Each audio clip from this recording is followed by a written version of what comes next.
السلام علیکم ورحمۃ اللہ وبرکاتہ۔ کیسے ہیں آپ سب لوگ؟ یقیناً آپ لوگوں کو سٹوری ٹائم کا انتظار ہوگا کیونکہ آج سنڈے ہے۔ چلیں جی، بغیر وقت ضائع کیے ہم اپنی اسلامی کہانی کی طرف بڑھتے ہیں۔ بسم اللہ الرحمن الرحیم۔ آدمی میں جب ضمیر نام کی کوئی چیز باقی نہ رہے تو پھر کیا ہوتا ہے؟ فتنہ اور فساد اس کے مزاج کا حصہ بن جاتا ہے۔ پھر وہ جھوٹ کو سچائی پر ترجیح دینا اپنا حق سمجھتا ہے۔ حیا کے مقابلے میں بے حیائی اسے زیادہ مرغوب ہو جاتی ہے۔ خیر کی جگہ شر کو پسند کرنے لگتا ہے۔ یہی چیزیں اسے ذلت اور گمراہی کے اس گڑھے میں دھکیل دیتی ہیں جو جہنم کی آگ سے بھرا ہوا ہوتا ہے۔ دنیا میں بے شمار قومیں فتنہ فساد میں مبتلا ہو کر پیوند حق ہوئیں اور وہ آنے والی نسلوں کے لیے نشان عبرت بن گئیں۔ وہ بھی ایک ایسی ہی قوم تھی جو گمراہی کے راستے پر چلی، لیکن اس کی گمراہی کوئی معمولی گمراہی نہیں تھی۔ انہوں نے ایک ایسا بدترین گناہ ایجاد کیا جس کا کبھی کسی نے تصور نہیں کیا تھا اور جس کے تصور سے شرم و حیا لرز کر رہ جاتی ہے۔ پاکیزگی شرمسار ہو کر اپنا منہ چھپا لیتی ہے۔ اس بدترین گمراہی کے ساتھ ساتھ وہ کفر اور شرک کے راستے پر بھی چلے۔ اس سے ان کا جرم اور بھی زیادہ شدید ہو گیا۔ اللہ تعالیٰ کا یہ قانون ہے کہ وہ اس وقت تک کسی قوم پر عذاب نہیں بھیجتا جب تک کہ ان کی ہدایت اور رہنمائی کے لیے اپنا کوئی رسول نہ بھیج دے۔ اس قوم کو خرابیوں سے بچانے اور انہیں اپنے عذاب سے ڈرانے کے لیے اللہ تعالیٰ نے انہی میں سے ایک بندے کو رسول بنا کر بھیجا۔ وہ نہایت پاکیزہ فطرت اور سچے انسان تھے۔ انہوں نے اپنی قوم کو اللہ تعالیٰ کی طرف بلایا، برے کاموں سے گریز کرنے کی تلقین کی، انہیں اللہ کے عذاب سے ڈرایا، لیکن جس کی فطرت ہی مسخ ہو چکی ہو، بے حیائی جس کے رگ و پے میں زہر بن کر اتر چکی ہو، کفر کی تاریکی جس کے دماغ کو اپنی گرفت میں لے چکی ہو، اس کے لیے ہر نصیحت بیکار ہو جاتی ہے۔ انہوں نے اللہ کے نبی کی دعوت کو ماننے سے انکار کر دیا، ان کا مذاق اڑایا، انہیں پاگل اور دیوانہ کہا، نعوذ باللہ۔ لیکن اللہ کے نبی پھر بھی مایوس نہ ہوئے، صبر اور تحمل کے ساتھ دعوت حق کا فرض نبھاتے رہے، یہاں تک کہ انہیں مدد کے لیے اللہ کے حضور دعا کرنا پڑی۔ وہ دعا کیا تھی کہ اے میرے پروردگار، اس فساد کرنے والی قوم کے مقابلے میں میری مدد فرما۔ اسی دعا کے نتیجے میں بدترین گمراہی کے راستے پر چلنے والی قوم پر اللہ کا عذاب پتھروں کی بارش کی صورت میں نازل ہوا۔ تو ہماری یہ کہانی اسی قوم کی گمراہی اور اس کے عبرتناک انجام کی عکاسی کرتی ہے۔ چلیں سنتے ہیں، ٹھیک ہے؟ میں پڑھتی جاؤں اور آپ سنتے جائیں، صرف کہانی سمجھ کر نہیں، ایک نصیحت سمجھ کر۔ ٹھیک، چلتے ہیں ہم اپنی کہانی کی جانب۔ جی، خان عبد الجبار گھر میں جب داخل ہوئے تو ان کا چہرہ خوف کی وجہ سے سفید نظر آ رہا تھا۔ سب دوڑ کر ان کے ارد گرد جمع ہو گئے۔ کیا ہوا ابو جان، کیا ہوا؟ کوئی بری خبر سنی ہے کیا؟ ان کے بڑے بیٹے وقار نے کہا۔ کوئی حادثہ ہو گیا کیا؟ ان کی بیٹی جو سی تھی شازیہ بول اٹھی۔ کوئی نقصان ہو گیا شاید؟ ان کی بیوی بھی سلمہ جو تھی وہ بھی بول اٹھی۔ ان باتوں میں سے کوئی بات بھی نہیں، دراصل کچھ مجاہدین شہید کر دیے گئے ہیں، یہی بات ہے نا ابو؟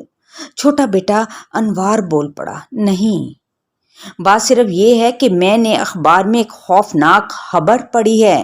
آخر خان عبد الجبار گویا ہوئے کہ یہ سن کر ان سب کے منہ بن گئے۔ یہ کیا بات ہوئی؟